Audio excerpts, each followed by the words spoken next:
Hi, and welcome to tonight's program where we will be talking about real property characteristics. Of course, this is a national test topic, and we're going to go through it like we always do on these review programs where we go through questions, many of which will bear a striking resemblance in what you need to know. So pay attention as we go through, and I'll explain them as we go through, talking about the answers, and this will be very helpful for you. I think you're going to enjoy this. So here we go. All right, number one. Oh, and also I need to mention that our technical expert for the night, as usual, is Mr. Dan Naylor, the owner of our school and the host with the most. And he's going to be running all the PowerPoint program and chiming in occasionally if he feels necessary. So let's go to number one. Before we start, we don't say this enough, but Rick, your expertise on these things has been so great. Going over these topics, you just know all the back and forth. You've got so much experience. You've dealt with so many things. We are so thrilled to have you here with us, and so glad that you're able to share this time with us. So thank you very much. You're very welcome. I really look forward to these programs, and if you guys have any questions, you ladies and gents, just go ahead and put them in the chat, and we will take a look at those. If you're watching the recorded section of this, just as valuable. You won't be able to chat with us, but you can call us. In fact, I always give out my phone number. It's 801-556-8000. That's 556-8000. Yeah. And just call. I had someone today text me and said, "Are you available for a call?" Well, I don't have text notification turned on my phone because I don't like all the beeping. So, just dial the number like a real human being and call. And then if I'm available, I'll pick up the phone and say hello. And if I'm not, then I'll go to voicemail and say, "Well, this is Susan, and I had a question about this. Please call me back," and I'll call you back. It's just real simple. But don't text me and ask me if it's okay to call me. It's okay to call me. Okay. Oh, no, it's not okay to call me during the exam itself. But you won't be able to because I take your phone away. Although I could be the most help to you then. All right, back to number one. All right, here we go, Dan. A lease is which of the following? A lease is which of the following? Is it personal property, real property? Is it an easement? And is it permanent? Well, even if you didn't really know that much about real estate to begin with, you probably can eliminate D, permanent, because you know that leases are for a certain period of time and they have to be renewed and they have to be negotiated. And sometimes they're long, sometimes they're short. If it's a McDonald's building, it's probably going to be a 30 or 25-year lease. If it's an apartment or something, it's probably going to be a 6 or 12-month lease. Probably 12-month. Easements are things that endure. They're there for the long term. Usually they are put on the property either by reservation, where someone sold a chunk off and they reserved an easement through it, or they could be put on a property later when you go and negotiate an easement through somebody else's property to get something in the back. So there's a number of ways that they can be done, but that's more of a permanent thing, guys. It's there. It transfers with the deed, and that has nothing to do with a lease. And of course, real property, that could be thrown out. So because it is not real property, leases aren't transferred by deeds. They are a document that people enter into, but it's not a deed type of a transfer. So that leaves us with A, which is the correct answer, personal property. Because the tenant has some rights and the landlord has some obligations. So you might say the tenant has a personal property interest in that facility, whether it's commercial, residential, agricultural, whatever it might be. So a lease is which of the following? Well, out of these four folks, it's personal property. Number two, here's a property by a lake. And on one side, there's a small stream that's running from the lake. And on the other side, you have the lake. So you have the lake on one side, large lake, and on the other side, you have a stream that kind of runs on the other side of the property, then it runs into the lake. So we've got two different kinds of water interest on this property. So let's kind of read through these and figure this out. The first answer here is A, the lakefront is governed by riparian rights, and the stream is governed by littorial rights. And so what we're looking at here, littorial, you see how lake has an L and littorial has an L? Okay, that's a hint. Those two go together. This one threw the littorial rights in with the stream, and that's not right. So the stream would be riparian rights. So let's go ahead and look at B. The lake and the stream together are governed by littorial. No, that's not right, because each have their own set of laws. The lake and the stream together are governed by riparian rights. So those two are very similar, and they're both incorrect, because each one of those has their own little rights section, whether it's littorial or it's riparian. So that leaves us with the D, which is the correct answer. The lakes, that's an L, is governed by littorial, which is an L, and the stream is governed by riparian rights. Okay. Maybe RS, well, the S before the R or whatever. But if you can remember the L and the L, that gives you the answer to the other one. Okay. So answer to that is D. Let's go to number 3, please. When an easement transfers with the purchase of the property, it is known as, well, okay. So here you have a fourplex and it's all rented out, or it could be a commercial building and it's all rented out or partially rented out. Could be a medical building, could be a lot of different things, could be a restaurant. But the point is, this property is being purchased by someone else. Now, does that cancel the easement? No, it doesn't. Okay, so it's when the easement transfers with the purchase of the property, is it a trade fixture? Well, trade fixtures are things used in a trade or business. And I know a lot of this is very definitional, and you just need to learn all these words, folks.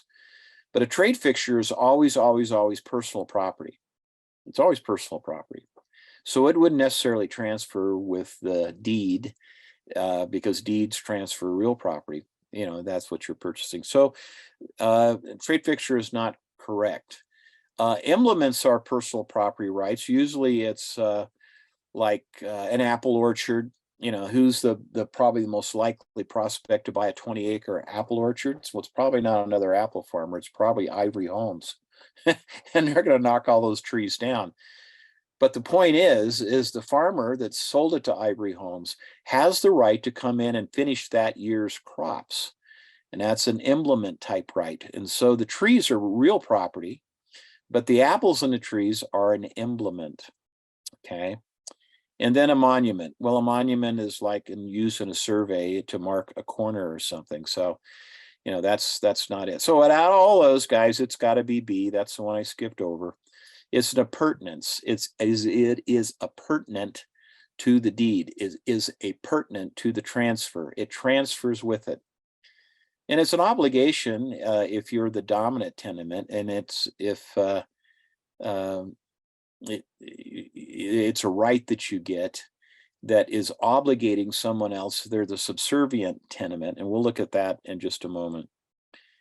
So let's look at number 4, please. Number 4 is one that we've already defined. And, you know, this is really great because it illustrates something that if you're really awake when you're taking the test, sometimes the answer to one question answers a previous question. And so you want to maybe scroll back a little bit, 1 or 2 or 3, and check your answer. Oh yeah, now I remember what that is. And so, you know, just go in and do the very best you can and breathe.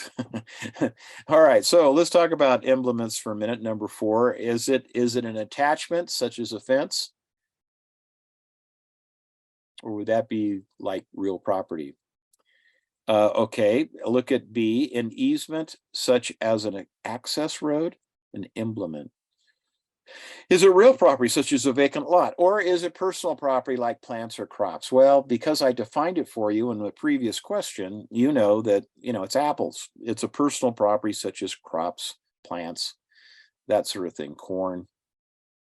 And even though the farmer transferred the real property to probably a developer of one kind or another, because we're filling up the valley with homes, He has a right to get in and take care of those crops. Now, when you get involved with real estate, I've always been of the mindset that you have a real estate license that allows you to sell anything in the state if you want to. And a lot of agents are doing that. They're wandering all over the state selling properties right now, which, I have mixed emotions about, because each area has their own peculiarities you need to know about. But on the other hand, what if you are in your area, but you have different types of real estate? Like you have a fourplex that your uncle owns and he wants you to help him sell it, or you have an office building or a medical building, that type of thing. Now, if that's beyond your expertise and your broker can't really help you with it, well, then maybe you ought to refer it out to a commercial agent. But I've always been of the mindset that you can get help. You can have someone that will step up and help you with that transaction. I mean, you don't want to put your clients, the people that you're serving, at a disadvantage because you've never done one before. But my first year in real estate, I sold several different land deals. I sold several duplexes, in addition to single family homes. And they were really not that much more complicated. I mean, a vacant parcel, even though it was, most of them were residential, but some of them were development land. And one of them was a commercial property, which ended up having a Holiday Inn put on it. But it was just a piece of vacant property. And my broker helped me with that deal. Well, my broker was the owner actually as well. But so looking at number 4, the answer is D, personal property such as plants and crops. And that might be a situation where you're selling a 20-acre parcel. But if it's owned by your grandfather, if it's owned by somebody else, the answer is D, highlight that one. Then go ahead and do it. But don't get in over your head and don't disadvantage your sellers or your buyers. Study up on it and make it happen. Have someone review your contracts. There's a lot of different places to get help. If you're working on a commercial property, you're probably going to have a commercial lender. Commercial leasing is very easy to do. Even though you might think it's extremely complicated. But these are, you have a license that allows you to do anything. Don't get in over your head. Get some help if you need it, but don't throw away commissions either. Number 5, please. An encumbrance on a property that affects how the property is used is. An encumbrance on a property that affects how the property is, and here's a big word here, used, is. Is it an easement, a license, a partition, or a remainder? Well, the answer to this is A, it's an easement. Because why is it an encumbrance? Encumbrances can be money encumbrances, which is what you normally think of an encumbrance, and that has a special name. It's called a lien. But they could also be non-money encumbrances, which affects the use of that property.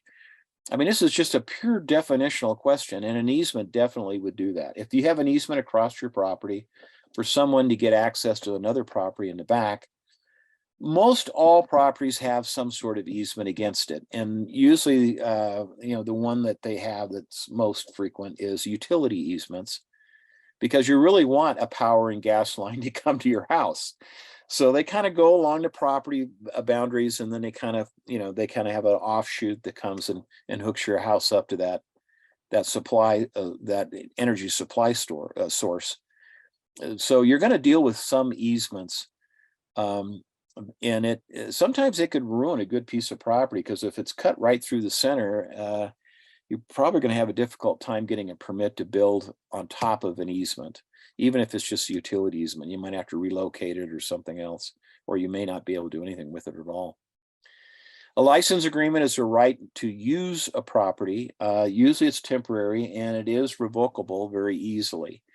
It is different than a lease. A lease is a transferring documents that gives the tenant a lot of really hard-hitting rights. And to get those rights back as a landlord, you have to probably go through some sort of an eviction. But a lease is something like, this time of year, in the summer, you see the farmers that come in and sell corn and other vegetable crops, fruit crops, in little stands. You know, sometimes in the shopping malls, you know, the one I go to is actually located at a McDonald's.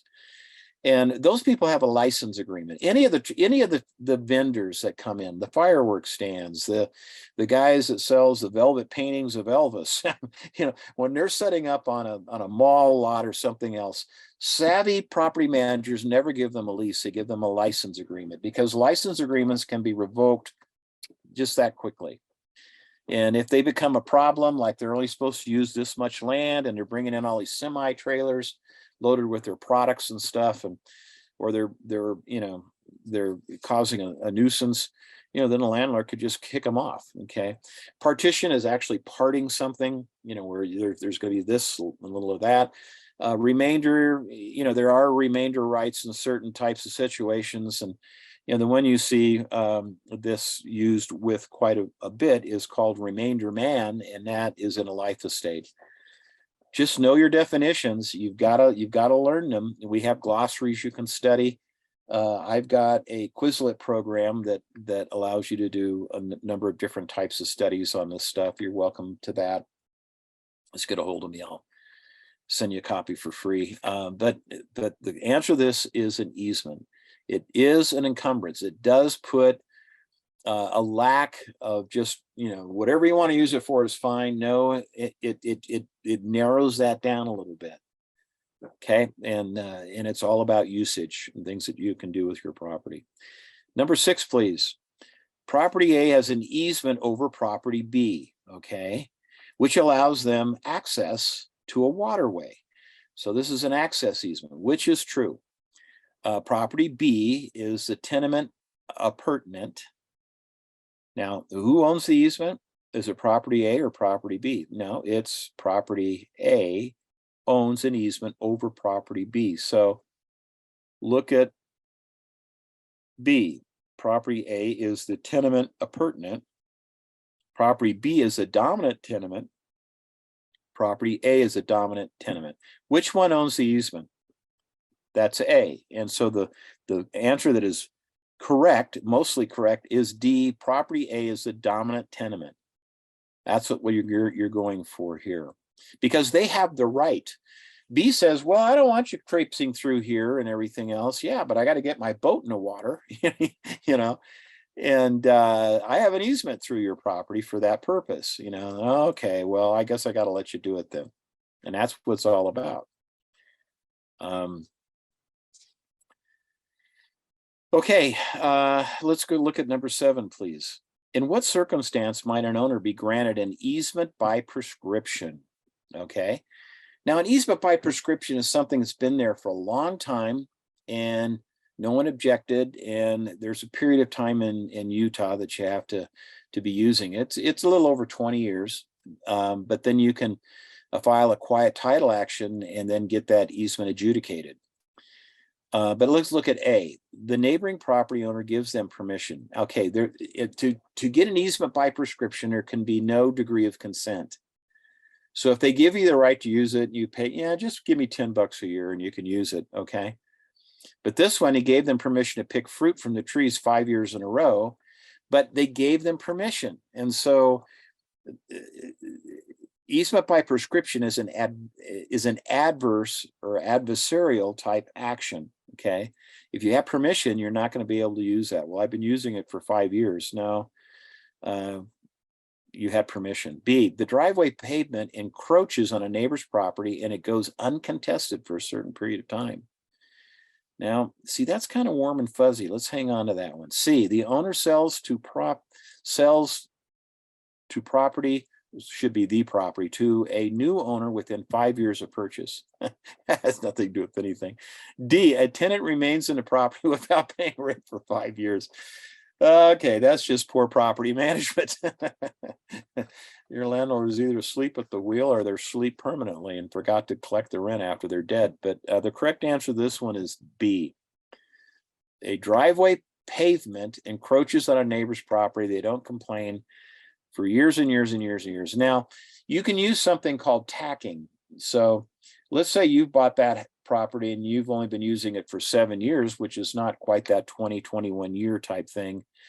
that we have in Utah. So what's going to happen? Well, if you can document that your previous owners also used it, and that all adds up to 20, 21 years, you're going to be okay, because you can tack their usage onto yours. Okay, let's look at, so when you're selling parcels of ground and there are well-worn tire tracks right through the property, and you can see how people have been cutting through there forever, it could be a problem, especially if you want to develop that and put a building there or fence it off. It could be a real problem. Okay, so you need to prove that. Well, this is why Brigham Young University closes their gates every year between Christmas and New Year's, because they want to demonstrate to everyone in the world that they own those roads, and by denying access during certain times of the year, you forego, you cancel out, you prevent anyone from saying, you can't take out that street. I've been driving through here for 35 years, to get to my house on the other side. If you take that road out, I've got to go all the way around BYU campus. I don't want to do that. Well, tough noogies for you, brother, because they've been closing that off every year during Christmas and New Year's, thus maintaining control of their property. So your use was not continuous. And so that's why savvy landlords do that. Number 8, if multiple lien holders have liens against the same property, how do we prioritize? Who is superior one over the other? Does it go alphabetically? Okay, that was a giveaway. All right, what about the mortgage, then the mechanics lien, and then relatives? I don't know what, I don't know. What if the relatives gave you the mortgage? Well, I don't know. B's kind of silly. By the amount of money owed, or by the order they were recorded? Oh, just by the tone of my voice, that D is the right answer. By the order that they were recorded. First to record is first in right.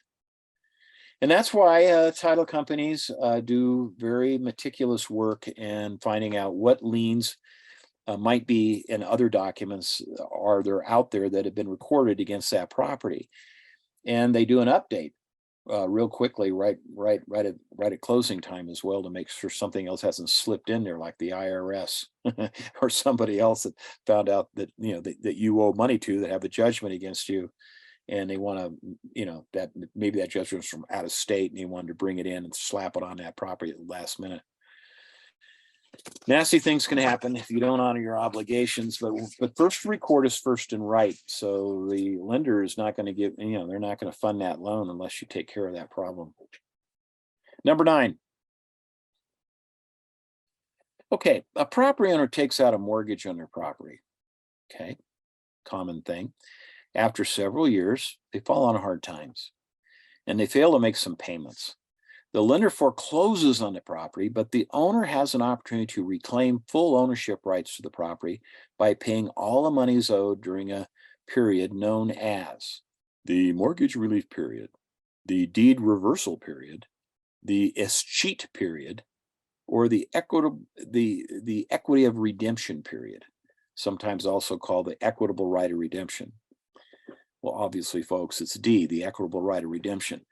Escheat, when you see that S in escheat, the second letter there, I'm looking at the answer C.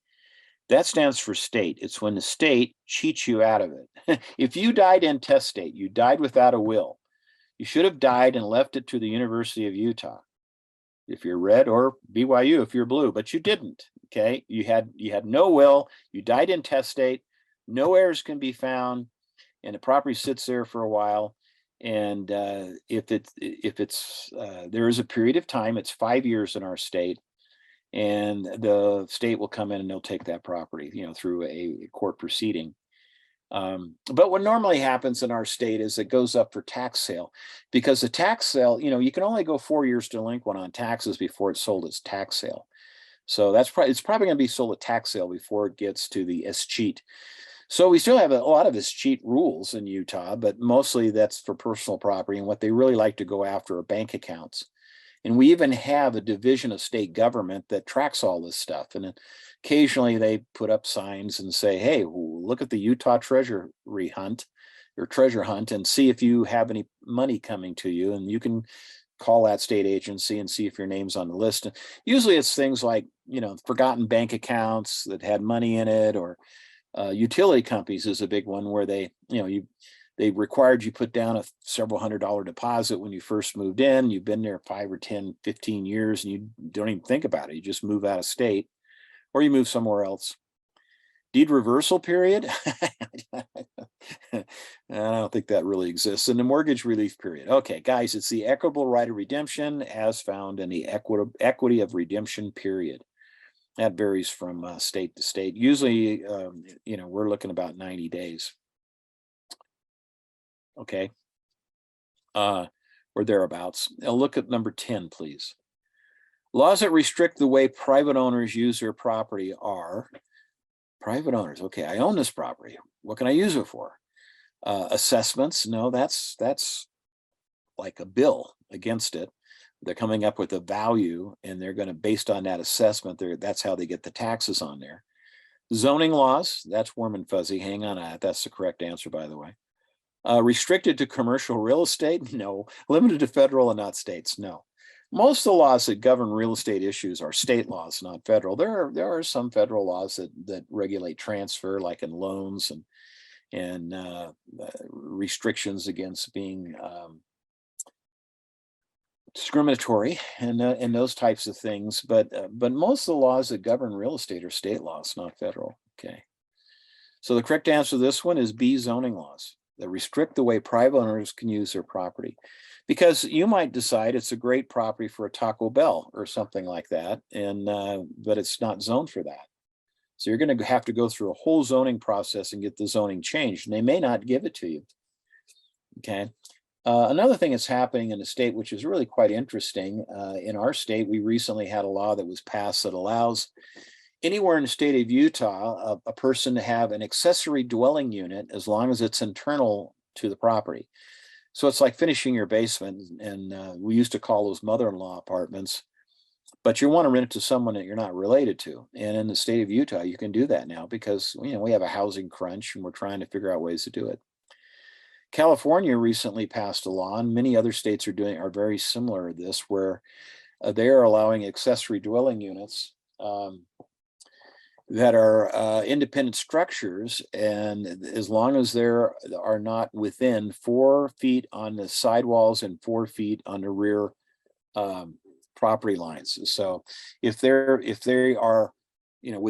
they're out of those little strips that call setbacks, then you can put up an accessory dwelling unit that's not attached. It's not an internal unit. But in our state, at least we got that.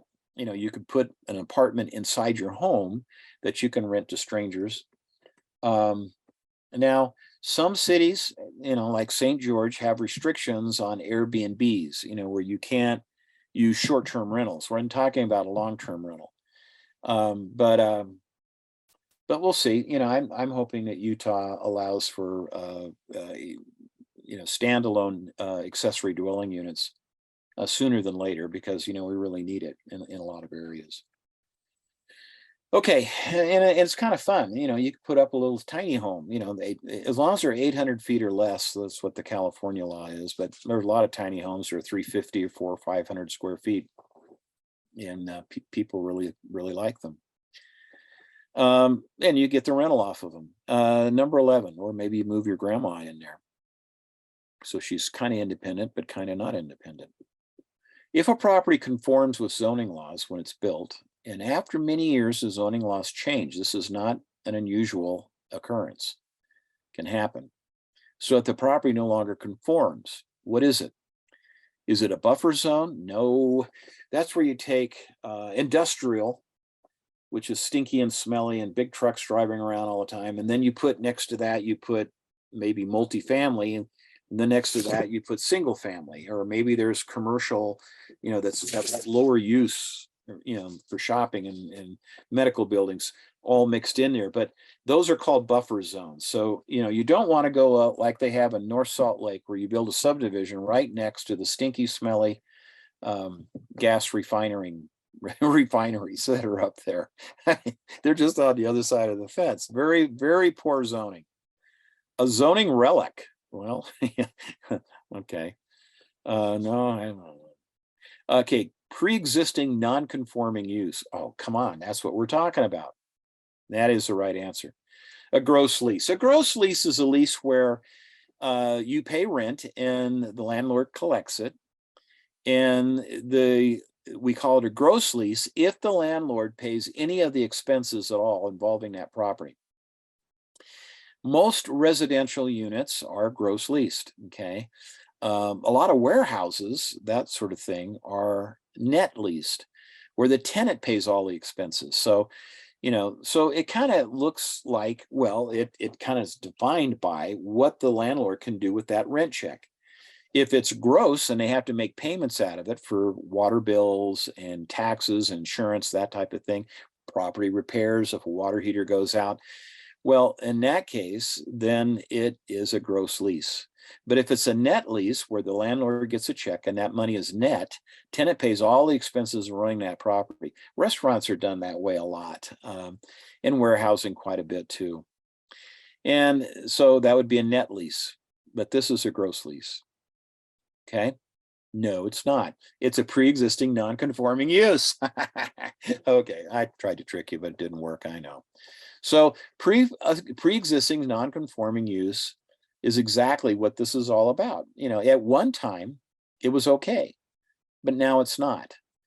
And you see little buildings like this around, and you drive through some of the older areas in Sugar House or Salt Lake City, and that in the city proper.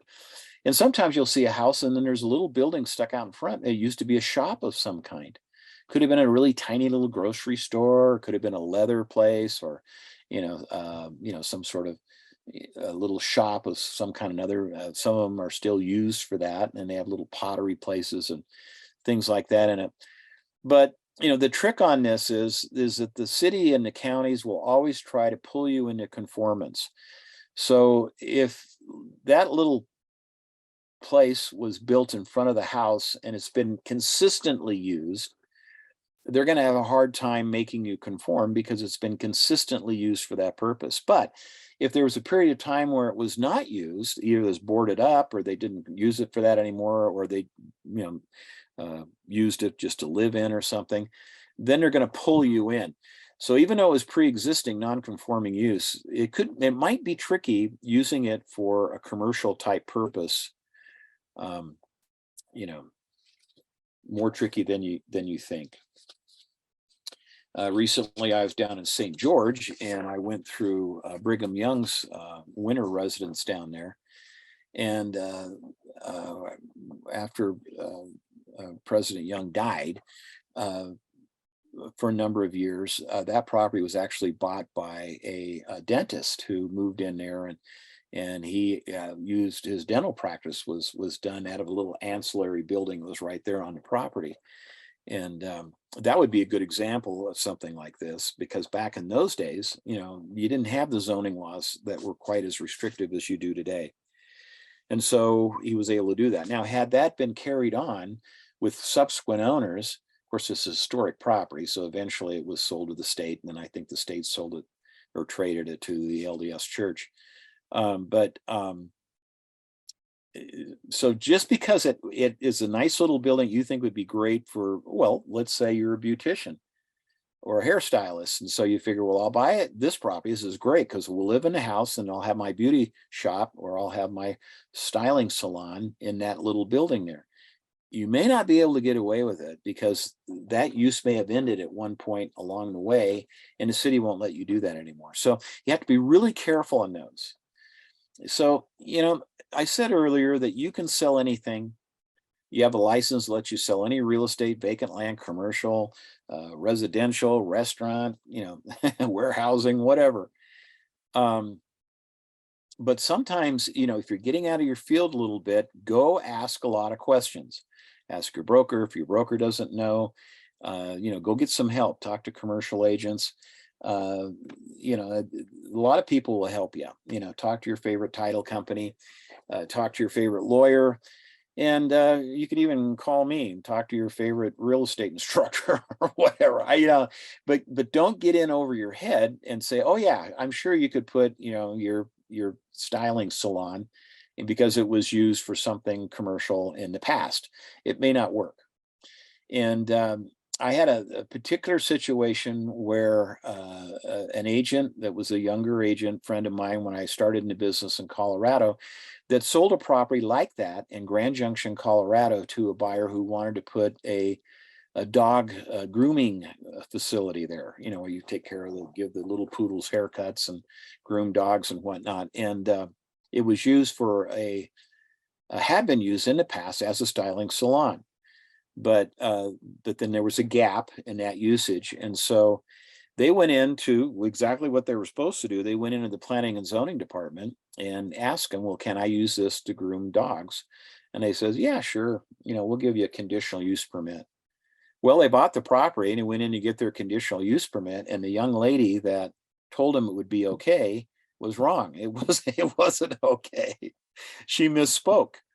Well, so they're going to give her their permit anyway, right? Yeah, no, they're not. Well, you know, that was a mess, and it upset the buyers so much that they listed the property with the agent that sold it to them. I mean, they did everything right. They just had a government employee that gave them bad information.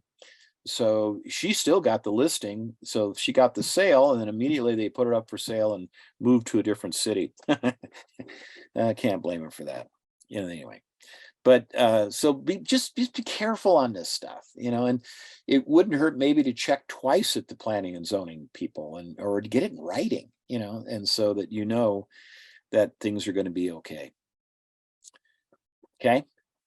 I had a closing just about 10 days ago or something. Anyway, and the listing agent had made a mistake, and they said something was on and went with the property, and it wasn't there. They said it had a gazebo.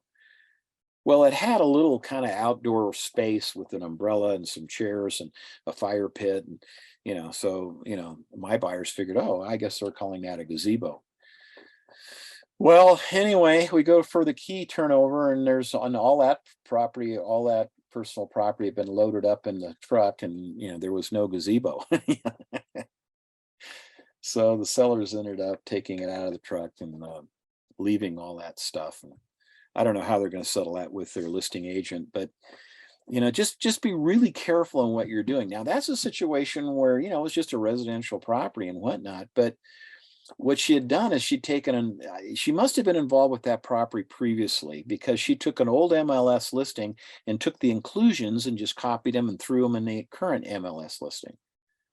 So, you know, I mean, just be very careful. You know, what I do on my MLS listings is when I get them all in and they're all in the board and everything, and of course I proofread them, and I have someone else, you know, that I work with proofread them. Then I take them to the sellers and sit up down with them. Here's how your property appears on the MLS. Would you look this over and let me know if there are any inaccuracies, or if you have something else you'd like me to change in the remarks? You know, and then they look it over, and if there's something I want to change, we change it. And then I have them initial on there that they actually reviewed it and approved it. And had this listing agent have done that, she would have avoided a potential problem. I don't know how she's going to handle that, but you know, my buyers got what they thought they were getting from the beginning. Let's look at number 12, please. Okay, when a local community or a municipality takes ownership of a piece of property from private citizens through the power of eminent domain, there's a process to get that. Now, escheat, we already defined, that's when the state, says a local municipality. So escheat is a state right, not a local municipality right. Zoning, that doesn't really apply to what we're talking about here. It could lead to different types of actions against the property, but this is a local municipality takes ownership. We don't know how they took ownership.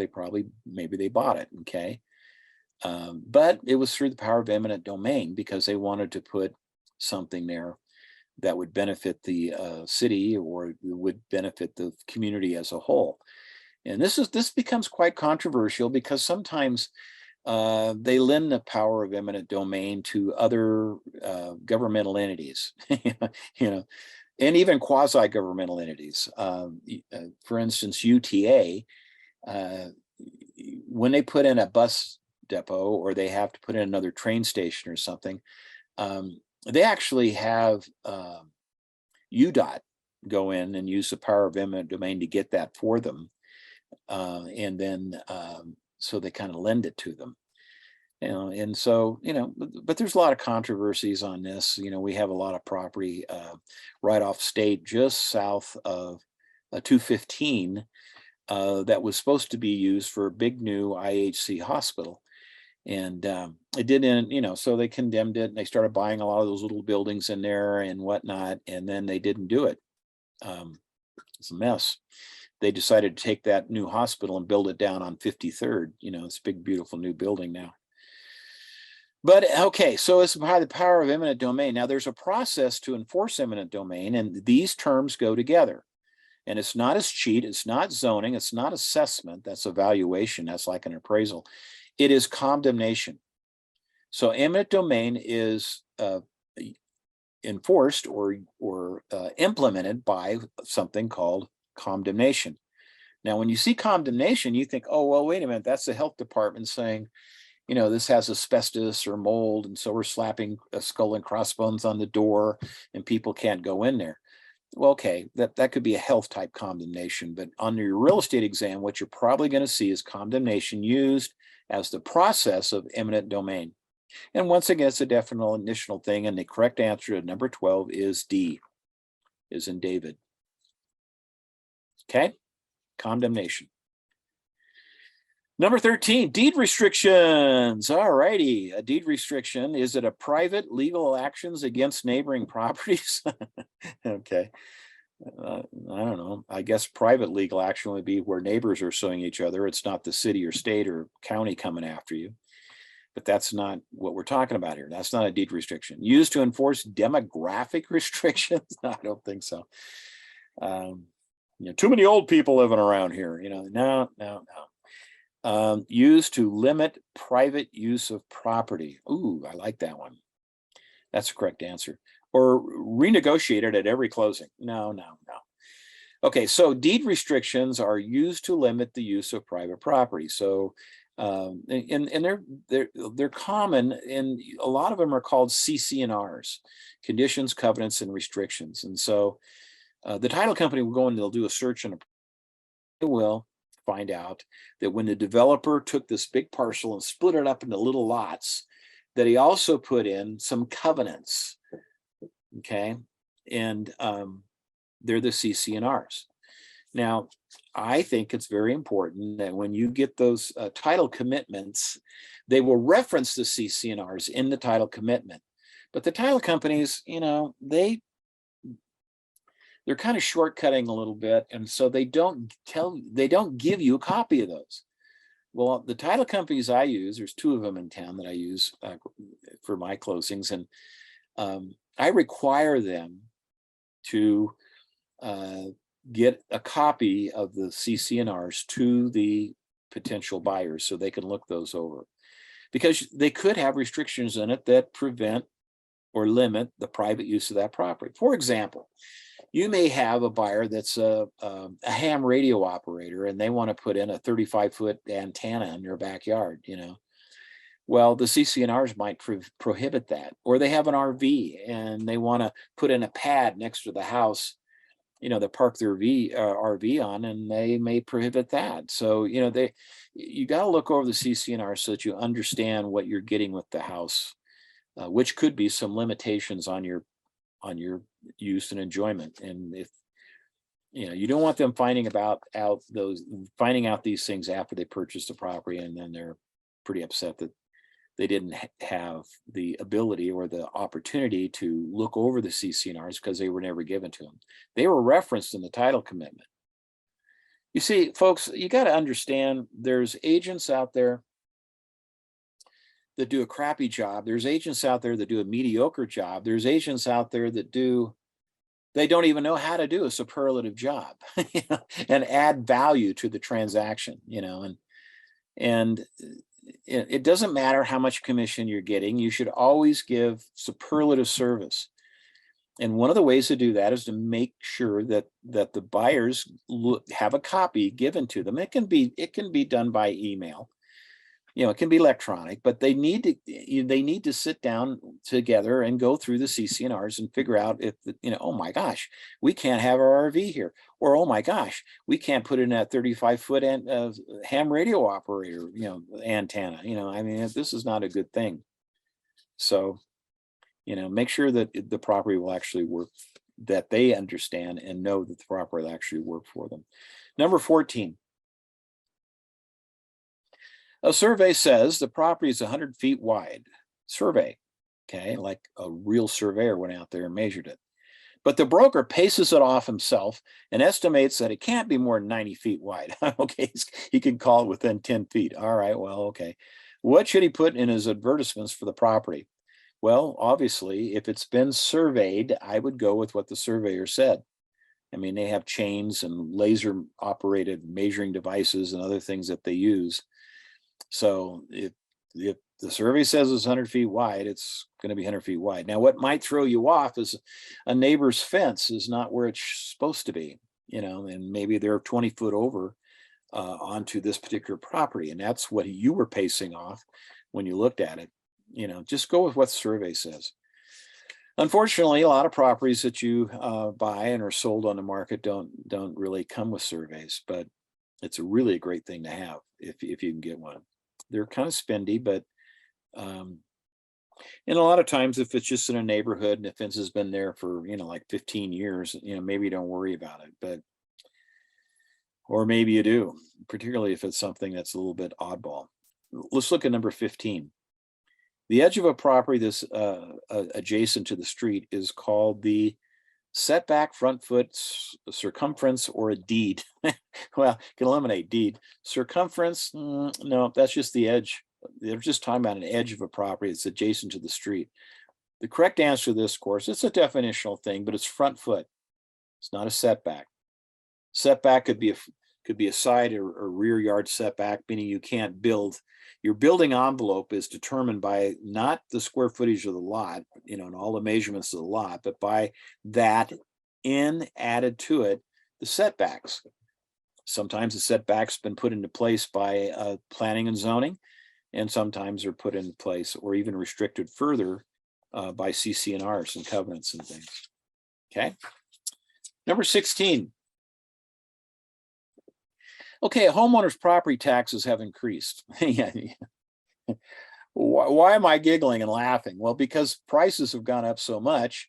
You know, our county assessor kind of has in Salt Lake County here has a kind of the county kind of divided into 4 chunks.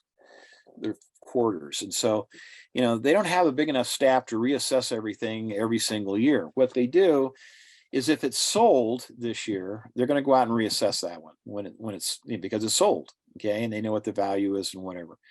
But on a general reassessment, they only sweep through about every 4th year through your area.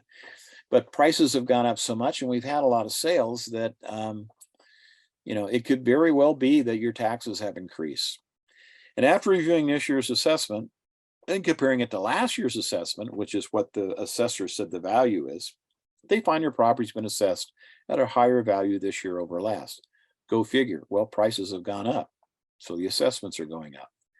What would be the best way to show the municipality that their property assessment was inaccurate and should actually be lowered? Okay.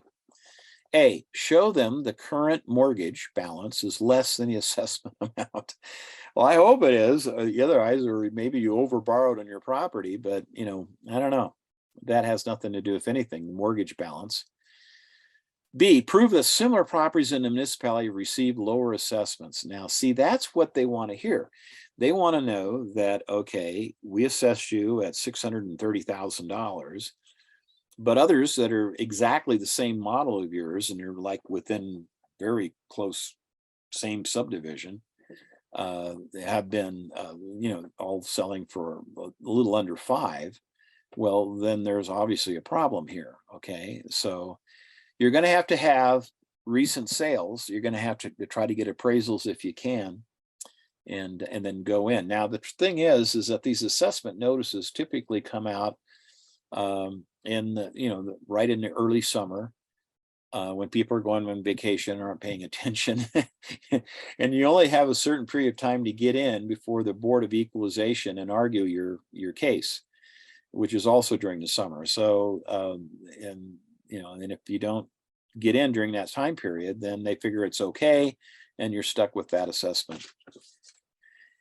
Large property owners, utility companies, municipality, well, not municipalities, but large utility companies and whatnot, or other large property owners sometimes employ staffs that go through all their properties every year and argue the assessments every single year, because they can save a lot of money in taxes that way. Now, if they're non-taxable, like church institutions and whatnot, they don't worry about it. Of course, if they're municipality owned, they don't worry about it either. But utility companies, they own a ton of property, and so they have staffs that help them lower theirs. And so the correct answer to this is B. They have to prove through sales that people have lowered their assessments. Now, obviously, when the market's been going up like this is going to be hard to argue, because they're going to find a lot of sales justify higher prices. Now, some states, well, like California again, they've passed some laws that said that, people that aren't selling their homes, maybe seniors or people that have, I live in the same house I've lived in for over 30 years, and it's kind of unusual for a real estate broker, but I have other houses too. But the point is that, for people that aren't selling, they figure, well, I'm not selling. Why should I have to pay more taxes? Well, your properties have still gone up in value. But in California, they have a situation where you can lock in that value. And we don't have that law in Utah yet. But, they've talked about it a few times, but I doubt if we'll get it. Number 17, property tax amounts for individual properties are determined by a what? A broker opinion, appraisal, an assessment, and comparative market analysis. Well, obviously it's an assessment. We've been talking about it all night. Okay. Broker opinion, you can try that, but the broker opinion needs to be based on sales. And so you might as well come in and argue the sales with the Board of Equalization. Appraisal is a good one, but that's done by an appraiser, and taxes are assessed through the governmental entities. It's not done by a private appraiser, so that's not going to work. And comparative market analysis, what a lot of agents use when they're out trying to value properties for listing purposes. Okay. On a practical note, I hope that was helpful to you, but on a practical note, I know that a lot of you out there that, you have two big concerns. Number one is getting through the test the first time and not embarrassing yourself or causing greater expense. I understand that.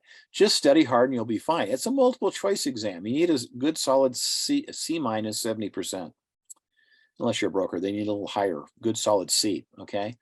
But your second concern, of course, is what am I going to do to get going in real estate? Well, I know a lot of you are saying, well, what if people ask me about this, or what do I say about that? Well, there's this book out here I'm going to recommend to you. It looks like this. It's called Exactly What to Say for Real Estate Agents. Exactly what to say for real estate agents. Now, I don't like a lot of this vocabulary stuff, but I do like this book. And, it says, well, if people say this, then you can say that. Okay, and how you say it is really important too.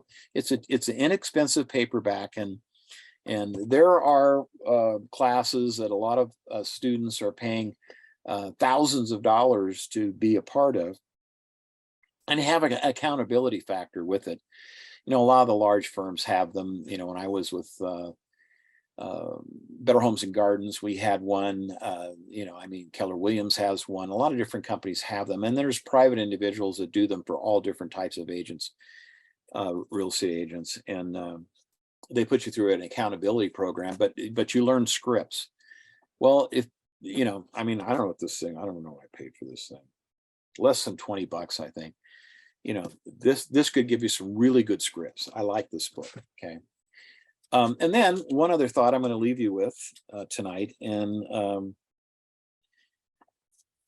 it's this, because there is a a learning curve in real estate. And I would admonish you, please get in and take your 12-hour new agent class as soon as you get licensed. Okay. Don't wait till month 23 just before you have to renew to get your 12-hour new agent class. I mean, you will have figured out a lot of stuff by then. You need to get this 12-hour new agent class in the very beginning, because it's going to give you a lot of practical tips so you won't screw up. That's why the division requires all new agents to take the new agent class. It's a day and a half. So do it, and then I take lots of CE classes, and a lot of them are online. They're easy to get to. Dan has a fantastic menu of CE classes that you can take, and a lot of them are online and they're bookmarked. So, it's a 3-hour class, a 2-hour class, but I only have a half hour tonight, but you start the class, you come back later, you start right where you left off. It's phenomenal software and phenomenal classes. Why do I suggest taking it? Because you need to learn the business. Okay. So here's the thought I want to leave you with. It's from a guy named Charles Buxton. And he said, you will never find time for anything. You will never find time for anything. Oh, I can't find any time to take additional classes. If you want time, you must make it. You will never find time for anything. If you want time, you must make it. You have to make the time to do these classes. And I know your schedules can get crazy. Some of you even might want to have a little part-time job when you're starting real estate. I know. But taking the online classes through Dan, my gosh, you can take them at 2 o'clock in the morning or 5 o'clock in the morning. So either late night or early morning, you can take them and start them in all different little odd moments of your time, and then learn the business. Because I gave you 2 different examples tonight of not just being an average agent, being a superlative agent, by getting them the CC&Rs to look at, and also by being very careful about what's on the MLS and having it approved by your sellers. So they might catch a mistake that you made and a big problem going down, down the line. Okay. I'm sure that, an experience is what you get when you're expecting something else, normally a commission. So I'm sure that listing agent had a little clip, I mean, they're not going to let their fire pit and their umbrella and their, their $1,500 outdoor furniture set go for nothing. I mean, they're probably going to clip that agent $2,500 for her simple little mistake that she made. Experience is what you get when you're expecting something else. I don't want you to have those kinds of experiences. I want you to have the good experiences, and I want you to pass that test the first time, and I want you to be a successful agent. And I'll move heaven and earth to help you get there, and so will Dan. You're in the right school at the right time, and you're getting in the business at the absolute best time. I know the market's softening. Yes, this is the perfect time to get in real estate. Perfect time, because people who are serious about selling don't list with their Uncle Bubba, who's a part-time agent. They just don't, because they have to sell their home. So they list with a hard-hitting professional like you, who gives superlative service. Okay. And I've always made more money in bad markets, because people really need to sell and they really need the help. And if you just tell them what you do, here's some things that I do that other agents don't do. Okay. This, and that. Hey, it's not that tough. You can do this. I know you can do this. So thanks for being with us tonight. Dan, thanks for helping and putting all this together. Appreciate it. And we'll see you out there. Okay. And don't be a stranger. If you need help, pick up the phone and call. Don't text. Call. Talk to you later. Thanks.